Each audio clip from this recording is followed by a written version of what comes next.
బహుశా ఇది వాళ్ళకి ఎక్కుతున్నట్ల చంద్రబాబు నాయుడు గారికి కానీ ఆయన కొడుకు కానీ మేము అలౌ చేసిన ఏ లెవెల్కి పోయింది, రేపు మాకు చుట్టుకుంటుంది, ఇది ఎక్కడికైనా దారి తీసే అవకాశం ఉంటుంది అనే దీనికి వాళ్ళకి ఇంకా ఎక్కినట్ల చెప్తూనే ఉన్నాం.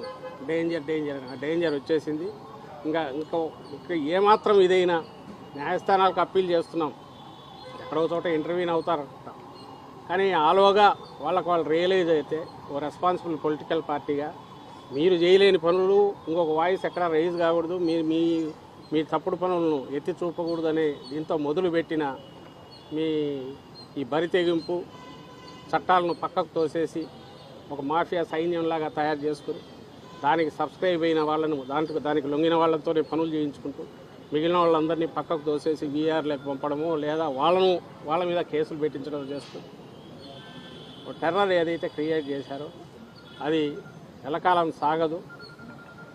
ఆ రియలైజేషన్ ఇప్పటికన్నా ఆయన 40 ఏళ్ళ ఎక్స్పీరియన్స్ ఉన్న చంద్రబాబు నాయుడు గారికి వస్తుంది అనేది ఆశిస్తున్నాం. సరే, ఈ కేసులకు సంబంధించి ఫేస్ చేస్తాం, ఫైట్ చేయాల్సిన పద్ధతిలో ఇది చేస్తాం. ఒక పొలిటికల్ పార్టీగా, అందులో ఇంత బలమైన పొలిటికల్ పార్టీగా ప్రజల్లో సుస్థిరమైన స్థానము, ప్రజల గుండెల్లో కోట్లాది మంది ప్రజల్లో అభిమానం కూడుగట్టుకుని సంపాదించుకున్న పార్టీగా వైఎస్ఆర్సీపీ ఫేస్ చేస్తుంది. కార్యకర్తలు, నాయకులు మేము ఫేస్ చేస్తాం. మా వర్రీ సామాన్య ప్రజల సంగతి ఏంటి? దీన్ని అందరూ గమనించాలి. విఘ్నులు, మేధావులు, మీ జర్నలిస్టు కూడా అందరూ గమనించి మీరు క్వశ్చన్ చేయాల్సిందిగా మిమ్మల్ని అందరినీ కోరుతున్నాం. Thank you.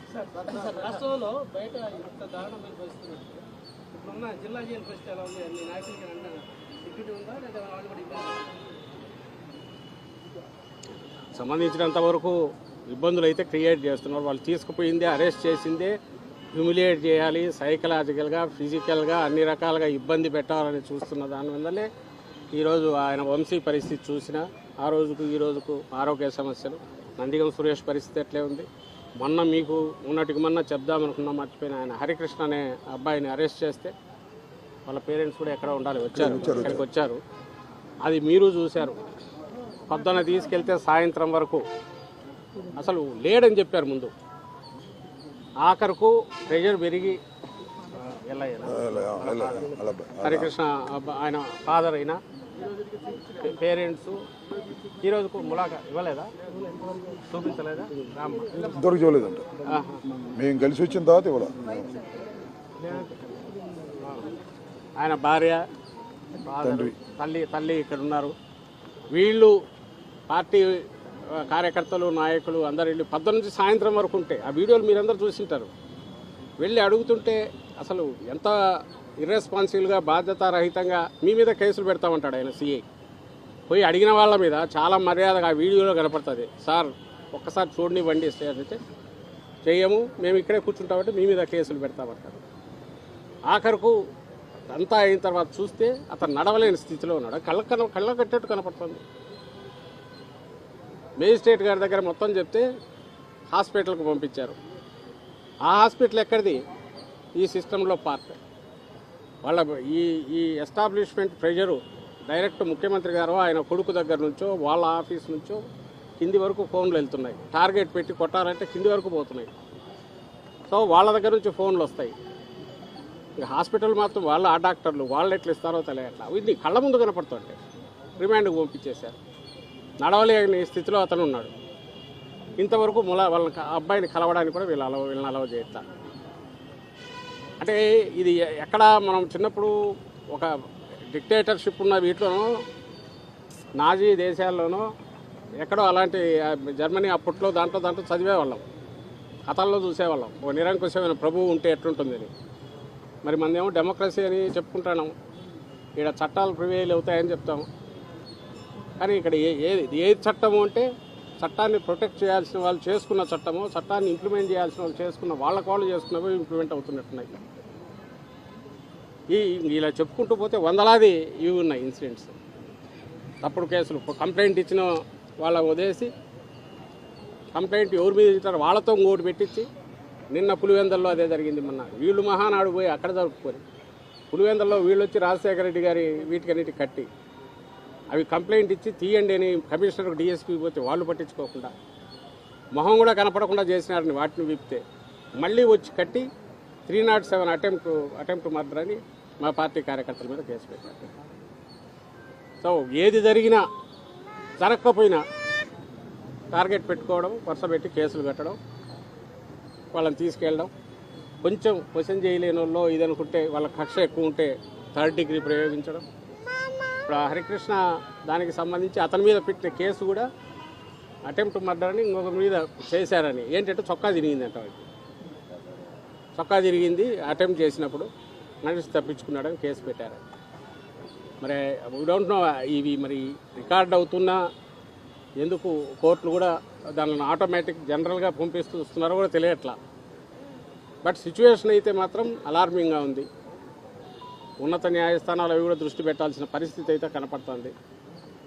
దీని గొంతు ఎత్తి చెప్పడం తప్ప ఇంకోటి ఏం చేయలేకుండా ఉన్నాం. సో దీని మీద అందుకే మరీ చెప్తున్నాం, సొసైటీ, సివిల్ సొసైటీ మొత్తం రియాక్ట్ కావాల్సిన పరిస్థితి. పాలిటిక్స్ ఈజ్ పాలిటిక్స్, అపోజిషనే ఉంది. రాజకీయ పార్టీలు అనేక ఒకసారి అధికారంలోకి వస్తాయి, ఒకసారి ప్రతిపక్షంలో ఉంటాం. అది పెద్ద ఇష్యూ కాదు. మళ్ళీ ఎలక్షన్లు జరిగినప్పుడు మళ్ళీ ప్రజలు నిర్ణయిస్తారు. ఈ మధ్యలో ఎట్లుంది అనేది దాన్ని కాపాడుకోవాల్సిన అవసరం పొలిటికల్ పార్టీస్తో పాటు సివిల్ సొసైటీది ఉంది.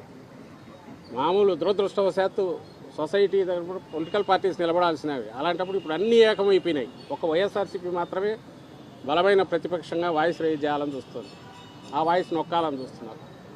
ఈ టైంలో సివిల్ సొసైటీ కూడా దీని గురించి ఆలోచించగలిగిన వాళ్ళందరూ కూడా దీని మీద వాయిస్ రైజ్ చేయాలి. ఈ ఇష్యూస్ మీద వీఆర్ నాట్ ఆస్కింగ్ ఏదో పొలిటికల్ ఓవర్ని సపోర్ట్ చేయమనేది కాదు, దీని మీద అయితే వాయిస్ రైజ్ చేయాల్సిన ఆవశ్యకత ఉందనేది అందరికీ విజ్ఞప్తి చేస్తున్నాను. Thank you. వైపు నుంచి సార్ మాజీ మంత్రి కాకాని గోవర్ధన్ రెడ్డి జైల్లో ఉన్నాడు, నందిగాం సురేష్ కూడా జైల్లో ఉన్నారు, మాజీ హోంమంత్రి సుచరిత మాత్రం పార్టీకి దూరంగా ఉంది, కావడం మనోహర్ నాయుడు పార్టీకి దూరంగా ఉంది. అయితే ఈ మధ్య కాలంలో మీరు పోరాటం చేస్తామంటారు, కేసుల విషయంలో పోరాటం చేస్తామంటారు. పార్టీ అంతర్మతంలో పడింది అనుకోవాలా? ఏముందంటే సంబంధం లేని క్వశ్చన్ లేదు. అంటే ఇది కాదు పొలిటికల్, ఇది సొసైటీ బయటికి రావాలని మీరే అంటున్నారు. కాదు నేనే అంట కాదు.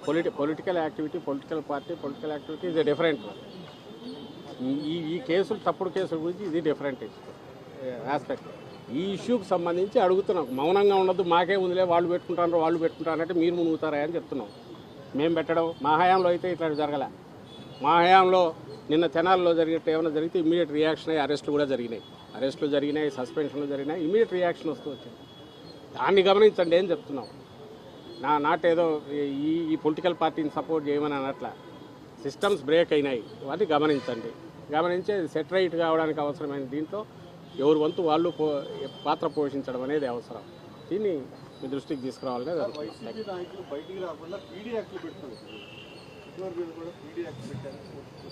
అదే అన్నీ ఇలాంటివే జరుగుతున్నాయి. నేను ఏ యాక్ట్ అయినా పెడతారు, అసలు సంబంధం లేదు. సోషల్ మీడియా దాని మీద సుపారీ కిల్లింగ్లకు సంబంధించి 111 పెట్టడం ఏంటండి?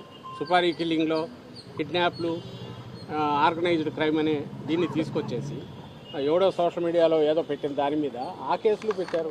అది